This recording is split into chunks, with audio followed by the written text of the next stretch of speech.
അടിക്കും. അതുപോലെ ചങ്കായിട്ട് നിൽക്കുന്നതാണ് ലാലേട്ടൻ മമ്മൂട്ടി. സൂപ്പർ. ഹായ്, ലാലേട്ടൻ ശബരിമലയ്ക്ക് പോയി. ആ ഒരു ന്യൂസ് എല്ലാവരും കേട്ടു. അദ്ദേഹത്തിന്റെ ജ്യേഷ്ഠന് വേണ്ടി അവിടെ പോയി പുഷ്പാഞ്ജലി കാര്യം നടത്തി. ജ്യേഷ്ഠൻ ആരാ? ഇച്ചാക്ക ആരാ? മമ്മൂക്കയ്ക്ക് വേണ്ടി സ്പെഷ്യൽ പൂജയൊക്കെ നടത്തിയിട്ടാണ് അദ്ദേഹം പടിയിറങ്ങിയത്. മലയിൽ നിന്നും തിരിച്ച് ഇറങ്ങിയത്. എന്തായാലും നല്ല കാര്യം തന്നെയാണ്. സുഹൃത്ത് ജ്യേഷ്ഠന് ഒരു ആപത്ത് വന്നപ്പോൾ ആരോഗ്യത്തിന് വേണ്ടി അദ്ദേഹം അത്രയെങ്കിലും ചെയ്തല്ലോ. കാര്യം പറഞ്ഞാൽ ഇതൊക്കെ ഇപ്പോഴത്തെ സുഹൃത്തൊക്കെ കണ്ടുപിടിക്കണം. കൂടെ നിന്ന് കുത്തുന്ന സുഹൃത്തുക്കളുണ്ട്.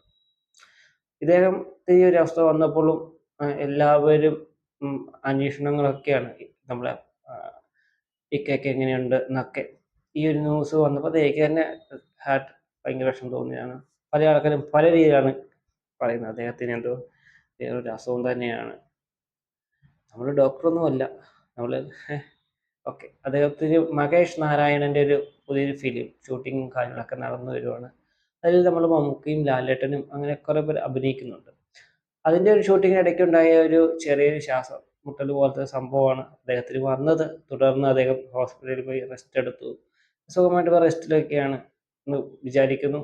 ഏതായാലും അദ്ദേഹത്തിന് ഒരു ചെറിയൊരു പനി വന്ന പോലെ ഓർത്താൽ മതി. നമുക്ക് പനി വന്നു കഴിഞ്ഞാൽ നമ്മൾ റെസ്റ്റ് എടുക്കില്ല. അതുപോലെ തന്നെയാണ് നമുക്കൊരു പനി വന്നു, ചെറിയൊരു പനി വന്നപ്പോൾ നമ്മൾ വീട്ടിൽ പോയി റെസ്റ്റ് എടുക്കുന്നു, അത്രേ ഉള്ളൂ. അല്ലാതെ ഇത് വലിയ ചർച്ച ചെയ്യേണ്ട ആവശ്യമൊന്നുമില്ല. ഏതായാലും അദ്ദേഹത്തിൻ്റെ അനുജൻ അങ്ങനെ മല ചവിട്ടി. ഇതിൽ ജാതി മതമൊന്നും അല്ല കേട്ടോ നോക്കുന്നത്, സുഹൃത്ത് ബന്ധമാണ് നോക്കേണ്ടത്. അല്ലാതെ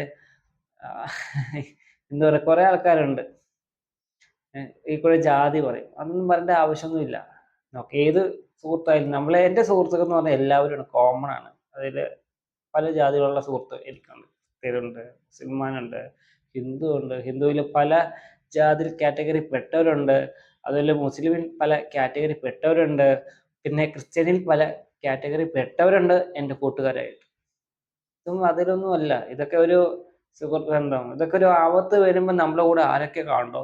റിയൽ നമ്മൾ ഇഷ്ടപ്പെടുന്ന ആളാണെങ്കിൽ നമുക്കൊരു ആപത്ത് വന്നു കഴിഞ്ഞാൽ അവൻ കൂടെ നിൽക്കും. റിയൽ ആയിട്ട് നമുക്ക് എന്തെങ്കിലും പ്രോബ്ലം വന്നു കഴിഞ്ഞാൽ ആ സമയത്ത് നമുക്ക് എന്തെങ്കിലും ഒരു പ്രോബ്ലം വന്നു കഴിഞ്ഞാൽ കൂടെ നിന്നവൻ അകന്നുപോയെന്ന് വെച്ചോ, അകന്നുപോയി. അപ്പോൾ ഓർത്തോ, അവൻ ഒന്നെങ്കിൽ നമ്മുടെ പണത്തിന് വേണ്ടി അല്ലെങ്കിൽ നമ്മുടെ കൂടെ നിന്ന് കഴിഞ്ഞാൽ അവൻ എന്തെങ്കിലും പ്രയോജനം കിട്ടുന്നതുകൊണ്ട് മാത്രം, പിന്നെ നമ്മുടെ സഹായം കിട്ടാൻ വേണ്ടി മാത്രമേ അവൻ നമ്മളോട് നിൽക്കുള്ളൂ. അപ്പം നമ്മൾ ട്രാപ്പിൽ പെട്ടുപോയി കഴിഞ്ഞാൽ അവൻ അകന്നു പോകും. പക്ഷെ ചില സുഹൃത്തുക്കളൊക്കെ ഉണ്ട് നമ്മുടെ കൂടെ എപ്പോഴും കട്ടയ്ക്ക് ചങ്കടിക്കും. അതുപോലെ ചങ്കായിട്ട് നിൽക്കുന്നതാണ് ലാലേട്ടൻ മമ്മൂട്ടി. സൂപ്പർ.